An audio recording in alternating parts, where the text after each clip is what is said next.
오늘 우리에게 주신 하나님의 말씀은 창세기 35장 1절에서 8절입니다.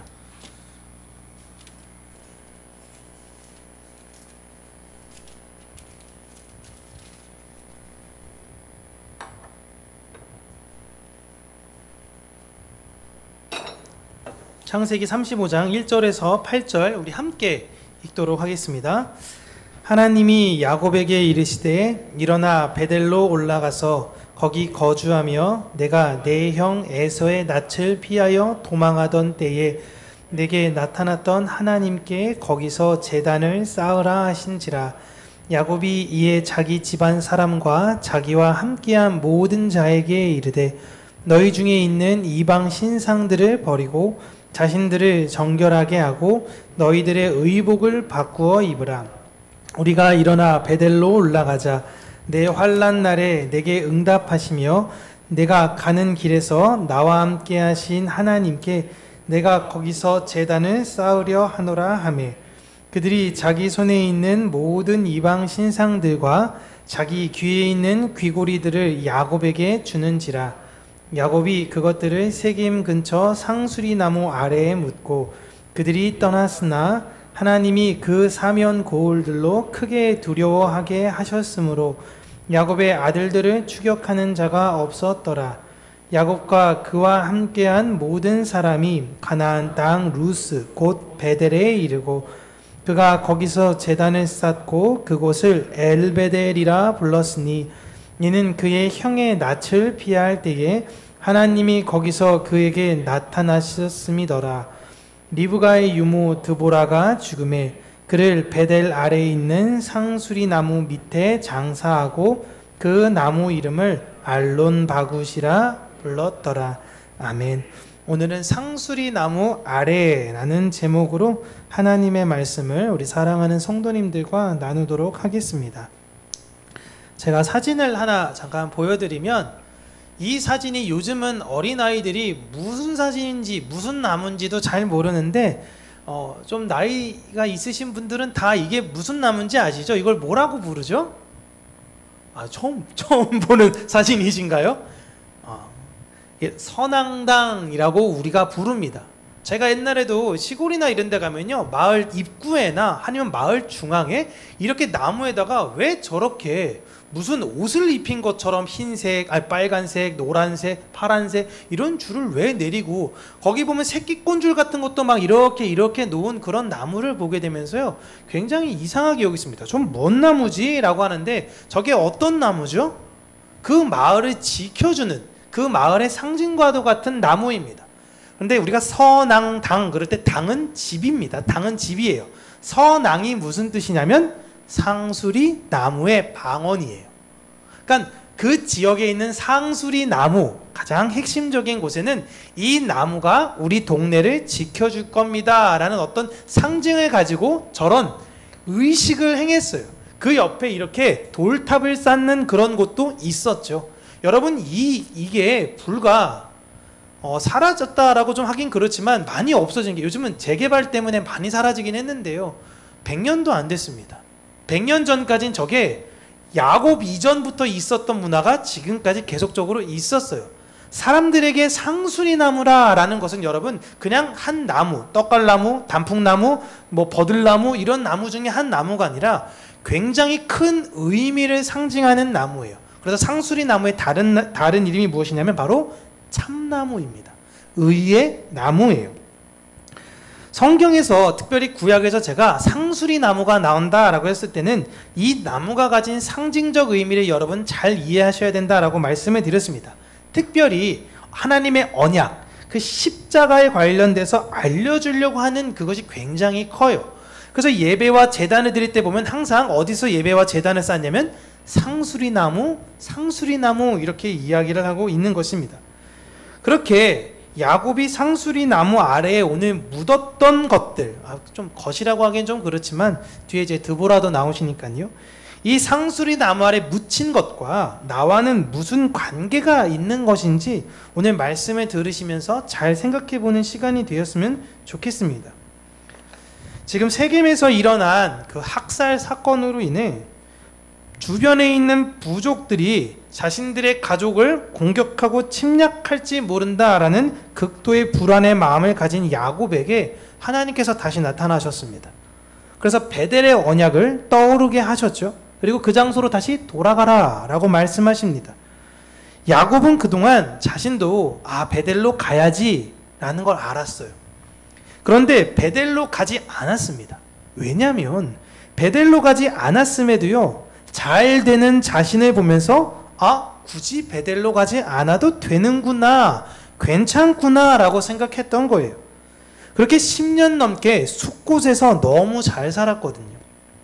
그런데 이런 상황을 겪고 하나님의 음성을 듣고 나서야 비로소 후회하고 있는 것입니다. 역시 돌아갔어야 되는데 내 욕심이 너무 컸구나 라고 생각한 거예요. 그제서야 야곱은 자기 집안에 있는 모든 사람들에게 여러분들이 가지고 있는 우상들을 다 가지고 오고 스스로를 정결하게 하고 옷을 바꾸어 입으라 라고 요구합니다. 여기서 여러분, 우상을 버려라, 옷을 바꿔 입어라, 이건 쉽게 이해가 돼요. 그런데 정결하게 해라 라는 것은 여러분, 우리가 어떻게 생각해야 되나요? 여러분은 정결하게 살아야 한다라는 것을 아시죠? 하나님의 백성은 정결하게 살아야 한다. 그러면 여러분은 스스로 어떻게 정결하게 하시며 살고 계시나요? 우리가 다 알잖아요. 하나님 정결한 마음 주세요. 정결하게 살게 해주세요. 근데 정작 내가 지금 정결하게 사는 법은 어떻게 해야지 정결하게 사는 거죠? 나쁜 말 안 하는 건가요? 좋은 생각으로 가득하게 해요.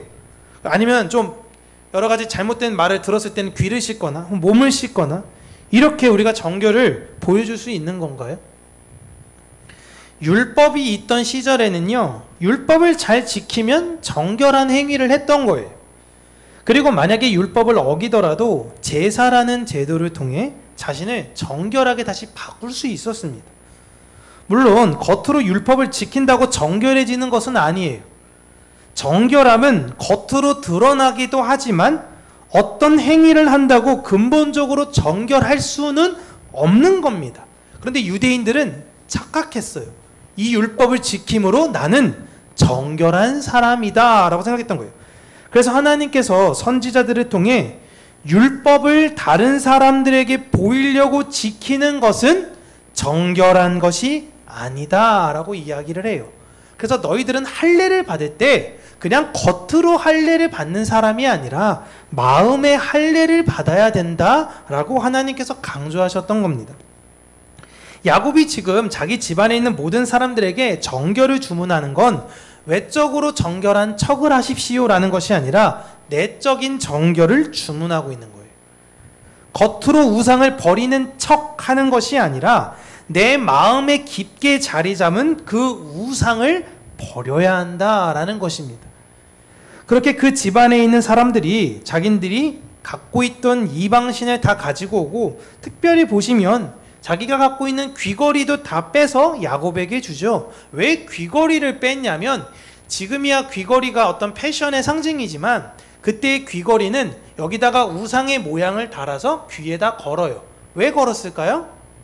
그 신이 나에게 가장 가까이 이야기를 하기 때문에 그 신의 음성을 내가 가장 가까이 듣겠습니다 라는 의미로 귀걸이를 했어요. 그래서 하나님께서도 원래 율법, 구약 성경 읽으시면 귀걸이 하지 마세요, 귀걸이 하지 마세요 이 이야기했던 이유가 그냥 예쁨을 위한 귀걸이를 하지 말라는 것이 아니라 우상을 내 귀에 달지 말아라 라고 이야기했던 것입니다. 그러니까 이 사람들이 귀에 걸었던 그 우상들을 다 끊어서 지금 야곱에게 가지고 온 거예요. 그리고 야곱은 그것을 세겜 근처 상수리 나무 아래에 다 묻어버립니다. 그 세겜에 있는 상수리 나무는 이제 우상을 의지하는 것으로 힘과 평안을 얻을 수 없다라는 것을 알려주는 장소가 된 거예요. 자, 여러분이 의지해야 되는 건 그 우상이 아닙니다. 다 버리십시오. 그건 묻고 우리는 떠날 겁니다 라는 장소가 됐어요. 그 상수리 나무가 우리에게 여러분 십자가입니다. 세상 즐거움 다 누려봐도 세상 자랑이 다 헛되다는 것을 우리는 십자가 그 그늘 아래에서 고백한 사람들이에요. 모든 성도는 다 이 동일한 고백 아래에 베델로 떠나는 사람들입니다. 여러분, 주 예수님보다 귀한 것은 이 세상에 없어요. 세상에서 볼 땐 세상에서 가장 미련한 고백처럼 보일진 모르겠지만 우리에게는 우리의 목숨보다도 더 귀중한 고백이 바로 주 예수보다 귀한 것은 없다는 것입니다. 이걸 모르기 때문에 정결한 척, 성도인 척, 내가 신앙이 깊은 척 해야 하니까 신앙생활이 어렵게 되어지는 거예요. 야곱은 자신의 집안 사람들에게 내면의 이 세상을 향한 마음을 버릴 것을 요구한 것입니다. 그런데 내 내면이 변해야 되는 기준이, 그 정결함의 기준이 사람마다 다 달라요. 만약에 제가 여러분에게 이 세상 모든 쾌락을 다 이제부터 끊으십시오 라고 요구해요. 스포츠, 드라마, 게임, SNS, 여행, 술, 음란, 이런 모든 쾌락은 다 끊으라고 할 때에 사람마다 넓이와 깊이가 다르기 때문에 동일하게 적용할 수가 없습니다. 다 끊으라고 하는 것 자체는 사실 불가능하고, 이걸 끊으세요 할 때 그러면 어디까지가 끊는 거고 아예 하지 말라는 건가? 그럼 TV 갖다 버려야 되나? 그러면 핸드폰 갖다 버려야 되나? 애매하잖아요. SNS가 어디까지가 내가 이거를 끊어야 되고 어디까지 해야 되는지 애매하잖아요. 물론 과도한 중독이라면 당연히 끊어야 합니다. 이 세상에서 여러분 중독된 상태에서는 하나님을 바라볼 수가 없어요. 이 세상에 중독된 것은 끊어야 됩니다. 하지만 여러분, 내가 끊기 쉬운 것과 어려운 게 있어요. 내가 너무 좋아해서 즐겁다고 인식하는 것, 그게 복음을 아는 것에 방해가 된다면 끊어야 하는 거예요. 그게 정결이에요. 그런데 그 좋아하는 것이 사람마다 다 다른 시대잖아요. 지금은 너무 많으니까 나한테는 이 문제가, 이게 끊는 게 너무 어려운데 저 사람한테는 그게 별 문제가 아닐 수도 있는 겁니다. 예를 들어 나 드라마, 내 드라마 한 달 동안 안 봤어. 그때 어떤 사람은 이야 진짜? 한 달이나? 하지만 어떤 사람은 근데 한 달 왜? 어떤 사람은 스포츠를 나 진짜 스포츠 한 번도 안 봤어. 그러면 어떤 사람에게 있어서는 이야 진짜 스포츠를 한 번도 안 봤다고? 그럼 월드컵 때 볼 거야 안 볼 거야? 막 이런 얘기를 한다면 왜? 그 어려워? 라고 생각하는 사람이 있습니다. 제가 조금 극단적인 설명을 드리면요, 죄에 대해서 이야기하는 게 좀 중요한 거라, 나는 이성에 대한 마음이 끓어오른다면요, 어떤 사람은, 좀 이렇게 극단적인 비유입니다, 동성에 대한 마음이 끓어오르는 사람이 있어요. 서로 죄의 문제가 다릅니다. 동성애가 죄라는 것은 동성애를 했던 사람들이 외쳐야 하는 거예요. 여러분, 동성애는 죄입니다 라는 건 동성애 했던 사람들이 외쳐야 돼요. 이성적 음란에서 벗어나려고 한다는 것은 그 이성적 음란의 문제와 싸웠던 사람들이 외쳐야 되는 거예요. 왜냐하면 실제적으로 그게 내 안에 죄가 되니까. 죄에서 정결해지는 것은 자기 자신과의 싸움입니다. 그런데 여러분, 저한테 누군가가 자 목사님 동성애 해보세요 할 수가 없어요. 이건 저에게 죄의 문제가 아니라 죄의 영역조차 들어갈 수가 없는 거예요.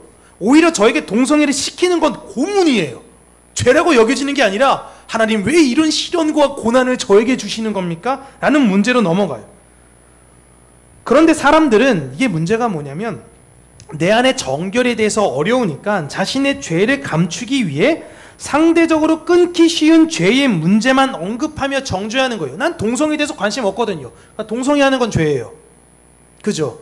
전 죽었다 깨어나도 동성애 할 수 없어요. 동성애 하는 사람들은 다 죄야. 성경이 나왔으니까. 그렇게 따지면 성경에서 점쳤던 사람들은 어떻게 해야 되냐? 돌로 쳐 죽여라 라고 하는데, 그러면 신문에서 잠깐 한번 실수로 봤어요 목사님. 안 돼. 율법에 의해서 돌에 맞아 죽어야 돼. 다 성도님 모이세요. 다 증인 와서, 증인이 먼저 가서 돌로 먼저 찍습니다. 그 다음에 다 돌에 던져서 죽어요. 이러면 여러분 어때요? 과격한 이야기 하시네 목사님. 근데 동성애에 대해서는 아니 어떻게 동성애에 대해서 저렇게 이야기할 수 있어? 성경은 두 개를 동일선상에서 이야기를 하고 있어요. 점을 친 자들은 죽여라, 점을 본 사람들은 죽여라. 죄는 내가 바뀌어야 되는 거예요. 정결하게 산다라는 건 당신 정결하게 사십시오, 당신 정결하게 사십시오. 언제까지 TV만 볼 거야? 언제까지 게임만 할 거야? SNS 할 거야? 나는 안 하니까 자유롭거든요. 난 게임 안 하고, 난 드라마도 안 보고, 난 안 하는데 이 다 죄인들, 이렇게 이야기하는 것이 아니라 내 안에 내가 끊기 어려운 것을 찾아내서 그것과 싸우는 것이 바로 정결이라는 것입니다. 제가 조금 극단적인 비유를 대서 마음이 좀 불편하실 수도 있긴 하지만 그렇다라는 것만 의미만 잘 이해하시면 돼요. 그렇게 옷을 바꾸어 입어서 우리는 완전히 다른 존재가 되어야 한다라는 것입니다. 지금 야곱이 이런 이야기를 하는 것은 자기 집에 사람들이 우상 숭배를 하거나 부정적인 행위를 하는 것을 알고 있었어요. 저 사람이 어떤 우상, 저 사람이 어떤 우상, 심지어 귀고리로 우상을 다 끼고 다닌다는 걸 야곱이 알고 용인해 줬어요. 왜요? 그동안 그거에 대해서 제지하지 않아도 자기 집안이 잘 나갔거든요. 만약에 좀 우환이 있었으면 다 빼게 했을 겁니다. 이렇게 살아도 괜찮네? 부자가 되네? 10년 넘게 내가 꾸준히 잘 됐는데 에이 설마 갑자기 무슨 일이 일어나겠어? 라고 야곱은 생각했던 거예요. 그런데 그게 아닌 것을 하나님께서 알려주신 거죠. 이렇게 야곱은 깨지면서 성숙의 방향으로 가고 있는 것입니다. 그렇게 하나님의 백성들은 여러분 원래 자기가 어디로 가야 하는지는 사실 알아요. 그렇다면 머뭇거리지 말고 내 안에 있는 우상들을 다 묻고 옷을 갈아입고 그 길을 향해서 가야 돼요. 우리는 하나님의 은혜로 구원을 받았고 그 부르심의 장소로 가야 합니다. 야곱이 은혜 받았잖아요. 구원 받았잖아요. 하나님 다시금 이 베델로 나게 돌아오게 하신다면, 나를 부유하게 하신다면 하나님은 나의 하나님이 되실 것이고 내 11조를 하나님께 드리겠습니다. 믿음의 고백을 드리고 했는데 다 알아요. 그 머리와 마음 가운데 그게 잊혀지지 않아요. 근데 안 가는 거예요. 자꾸 나의 유익을 줄 장소가 눈에 보이는 겁니다. 여기 조금 더 있으면 좀 더 잘 될 것 같은데 라는 거예요. 그러니 그곳에 자꾸 더 머물고 싶은 거예요. 그리고 그곳에서 여러분 보시면 더 내 삶이 잘 되는 것 같습니다. 야곱이 그랬잖아요. 그러나 하나님께서 돌이키실 때가 온다라는 것입니다. 그 전에 우리는 버려야 되는 거예요. 여러분 지금 어떤 우상을 가지고 어떤 소망을 가지고 이 세상을 살고 계시나요? 여러분이 진짜 바라면서 소망하는 것이 무엇입니까? 내 그 욕심을 내가 희망하는 그걸 십자가 아래 묻으셔야 됩니다. 그걸 묻으시기를 바라요. 하나님은 하나님의 백성에 하나님의 자녀에게 반드시 하나님의 나라를 바라보게 만드세요. 그게 성경이 우리에게 주신 이유예요. 성경을 쭉 읽으시잖아요. 자기의 의지로 그걸 보기보다도 하나님께서 그 방향을 선회시키십니다. 그래서 성경 이야기 구약 성경이나 특별히 신약 성경도 그렇지만 구약 성경에 보면 유독 힘들고 어렵고 고난의 내용들이 많이 나오는 거예요. 왜냐하면 돌이켜야 되기 때문에 그런 거예요. 우리는 이 땅에서 내가 원하는 곳이 아니라 우리가 가야 할 곳을 향해서 가야 하고 내가 원하는 옷을 입고 사는 사람이 아니라 예수 그리스도의 옷을 입어야 하는 사람들입니다. 우리가 가진 그 우상들을 다 버리고 하나님을 향한 순수한 마음으로 가야 해요. 야곱은 세겜에서의 사건이 자신이 하나님 명령에 순종하지 않아서 일어났다라는 것을 알았어요.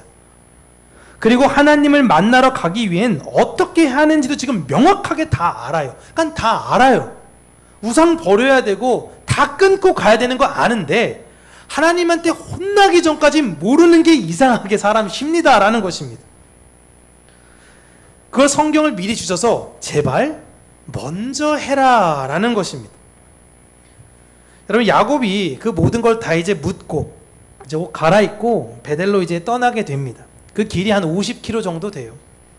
그 길을 떠났는데 야곱이 당당했겠습니까? 무서웠겠죠. 그러나 그 주변에 있는 사람들을 누가 두렵게 하냐면요, 야곱이 무언가 어떤 퍼포먼스를 하거나 강력한 힘을 가져서 두려워진 게 아니라 하나님께서 그들을 두렵게 하셨다라는 것입니다. 공격하지 못하는 거예요. 성도가 가는 그 길은 하나님께서 지켜주세요. 그리고 베델에 도착을 하고 거기서 제단을 쌓고 그곳을 엘 베델이라고 야곱이 부릅니다. 엘 베델은 엘 하나님, 능력의 하나님, 베델은 하나님의 집이죠. 그러니까 이 베델에 계신 능력의 하나님을 지금 야곱은 고백하고 있어요. 그 전에 야곱의 고백이 여러분 세겜에서 어땠습니까? 엘로의 이스라엘이었어요. 이스라엘, 엘로의 이스라엘, 나와 함께 계시는 능력의 하나님. 자신감이 하늘을 찔렀어요. 10년 동안 탄탄하고 완전 잘 됐거든요. 봐봐, 내가 하는 일마다 다 잘 되네? 아, 하나님은, 그 능력의 하나님이 나와 함께 계셔. 근데 이게 완전히 무너졌어요. 엘엘로의 이스라엘이. 그리고 어떻게 된 거예요? 엘 베델. 하나님, 저 다시 여기 왔습니다. 하나님 아니면 아무것도 할 수가 없어요. 라는 그 고백으로 변화가 된 것입니다. 상수리 나무 아래에 내가 의지한 모든 것들을 다 묻고 나를 위한 인생이 아니라 하나님의 약속을 위해서 나는 살아야 한다는 걸 지금 야곱이 보여주고 있는 거예요. 우리가 찬양할 때 십자가 아래에 내 모든 것 다 묻고 이제 내가 세상 등지고 십자가만 바라보겠습니다 라는 고백을 지금 야곱이 보여주고 있는 것입니다. 여러분, 돈이 우리를 지켜주지 않습니다. 세겜에서 유지잖아요. 세겜의 하몰 아들 결혼했으니까 그 높은 자들과 함께 하면서 바랬던 야곱처럼 그 세상에 있던 힘들이 우리를 지켜주지 못해요. 하나님께서 우리를 도우셔야만이 우리 주변이 우리를 두려워하는 것입니다. 그게 아니면 매번 주변이 무서울 수밖에 없는 거예요. 교회가 두려워하는 건 이 세상이 아니에요, 여러분. 이 세상이 우리를 얼마든지 깔보라고 하세요. 우리가 진짜 두려워해야 하는 존재는 하나님밖에 없는 것입니다. 우리가 하나님을 진실되게 경외할 때에 하나님께서 이 지역사회 가운데에 평강교회를 볼 때 두려움을 하나님께서 주신다라는 거예요. 우리의 고백이 엘 엘로의 이스라엘, 이 인생을 사는 것이 아니라 엘 베델의 고백이 되시기를 바랍니다. 그리고 이제 그 약속의 장소, 그 베델로 도착을 하죠. 거기서 그동안 자신과 함께 했던 리브가의 유모 드보라가 돌아가십니다. 그리고 그녀를 상수리 나무 아래, 베델에 있는 상수리 나무 아래에 묻어요. 이분은 하란에서 리브가와 함께 오신 분입니다. 자, 엘리에셀이 이삭의 신부를 찾으러 갔죠. 그때 리브가를 데리고 왔죠. 그때 함께 오신 분이에요. 그리고 드보라는 리브가와 함께 살면서 그녀를 그 집에서 여러 가지 에서와 야곱을 낳는 것도 보고 그 둘을 양육도 하셨을 것이고 집안의 여러 가지 갈등적 문제도 보면서 그 집안의 모든 일을 다 보고 경험했던 분이에요. 야곱에게 있어서 너무너무 친숙하고 아주 가까운 분이었던 거죠. 왜냐하면 야곱은 엄마인 리브가와 친했다라는 이야기는 그 리브가의 유모인 드보라와도 당연히 친한 이야기인 것입니다. 굉장히 친한 관계예요. 그녀는 아마도 야곱이 하란으로 간 이후에 어머니인 리브가의 죽음을 알리러 직접 가셨을 거예요. 그리고 그 뒤로 드보라는 야곱과 함께 계속 여정을 함께 했었을 것입니다. 그 야곱에게 있어서 이 드보라는 진짜 할머니 같은 존재예요. 자, 리브가의 유모입니다. 야곱의 유모가 아니라 리브가의 유모라는 건 리브가보다 나이가 많으신 거예요. 네, 할머니 같은 존재예요. 또한 뒤에서 묵묵히 야곱을 바라보며 기도하며 지원했던 그 일을 감당하셨을 거예요. 그래서 성경 여기에 딱 한 번 나와요. 그렇게 야곱에 있어서 가장 신뢰했던 사람, 가장 내 편, 가장 믿을 수 있는 그분이 하나님의 언약의 장소에 돌아오자마자 그녀의 생애를 마감한 것입니다.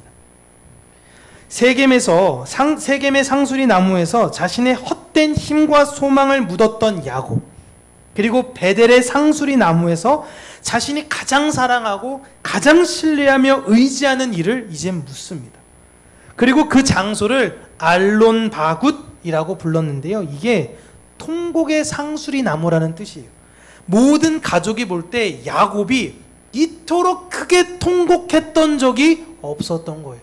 너무 가슴이 아팠던 거죠. 하나님은 드보라에게 신실한 하나님 백성이 영원히 머물 곳이 어딘지를 지금 보여주셨어요. 이게 진짜 은혜 아닙니까? 하나님의 언약의 장소에 도착하자마자 드보라가 돌아가신 거예요. 그러나 야곱에게 있어서는 마지막까지 나를 언제나 응원하셨던 내 편을 보내야 했던 장소가 된 거예요. 이제 야곱에게 진짜 의지해야 할 분은 하나님 한 분밖에 없어진 거예요. 너무 속상한 거죠. 그래도 여러분, 뭐 아무것도 안 하더라도 옆에 있는 것만으로 굉장히 큰 힘이 되신 분들이 있잖아요.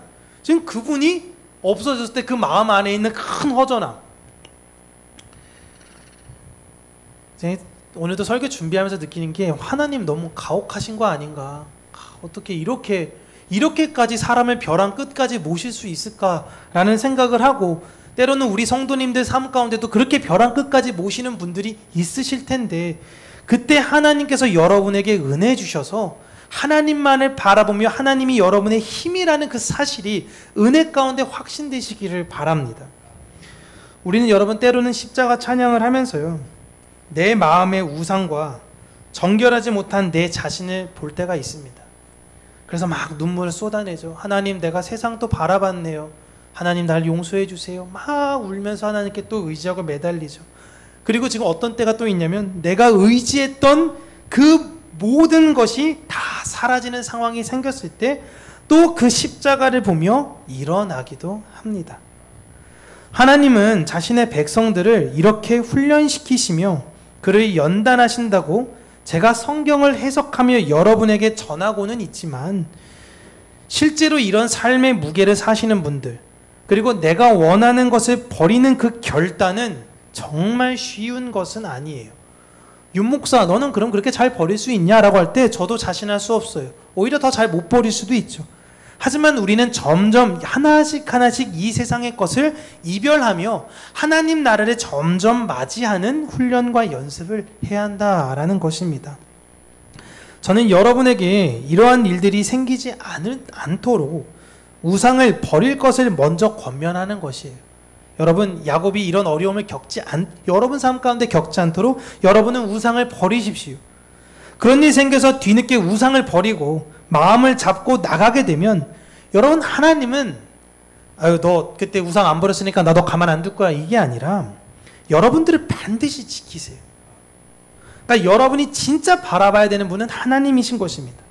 여러분이 가장 신뢰하고 사랑하고 의지하는 이가 여러분 곁을 떠나더라도 하나님은 절대 여러분을 떠나시지 않으시니까, 내 힘과 내 소망과 내 의지낸 그것은 모두 상수리 나무 아래에 묻으시기를 바랍니다. 그리고 그 상수리 나무 아래에서부터 다시금 일어나시길 바라요. 그래서 우리는 그 십자가가 우리 안에 항상 있어야 되고, 그 십자가에서 끝맺음과 십자가에서 시작을 날마다 삶 가운데 반복하셔야 되는 것입니다. 제가 인생을 통찰했기 때문에, 무언가 깨달음을 얻었기 때문에 이런 이야기를 여러분들에게 전하는 것이 아닙니다. 하나님께서 저를 통해 여러분에게 주신 사랑의 권면이라는 것을 여러분 기억하셨으면 좋겠어요. 그래서 오늘도 지금 여러분 이 말씀을 들으시면서 내 안에 그 십자가에 묻어야 할 것이 무엇인가 라는 것을 우리가 이 시간에 좀 함께 기도했으면 좋겠습니다. 한번 잠깐 나와서 이 시간에 기도할 때에, 하나님, 내가 바라봤던 그 우상들, 내가 의지하려고 했던 그 힘들, 내가 이 세상에 누리려고 했던 그 소망들, 하나님, 그것들 내려놓고 다시금 내가 옷을 갈아입고 베델의 길을 떠나는 자가 되게 하여 주시고, 오직 하나님만을 의지하는 자가 될 수 있는 그 은혜를 달라고, 내 안에 있는 내 안에 죄와 치열하게 싸우며 하나님 나를 정결케 하여 달라라는 믿음의 고백을 드리며 이 시간에 함께 하나님께 기도하며 나가도록 하겠습니다. 우리 함께 기도하겠습니다.